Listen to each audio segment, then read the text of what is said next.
यात की डोळ्यांची दृष्टी खराब होण्याची काय कारणे आहेत? तर सगळ्यात पहिले म्हणजे वृद्धत्व.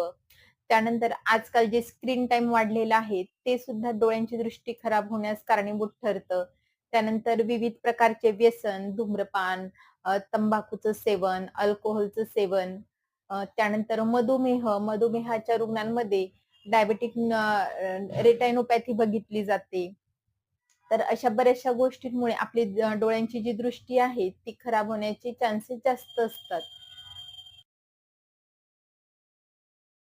डोळ्यांच्या आरोग्यासाठी आपल्या आहारामध्ये व्हिटॅमिन ए युक्त पदार्थांचं सेवन करावं. गाईचं तूप, दूध, लोणी या सर्व पदार्थांचा समावेश आपल्या आहारात ठेवावा. त्यानंतर गाजर, बीट यासारखे पदार्थ, पपई यासारखे फळं आपल्या आहारामध्ये ठेवावे.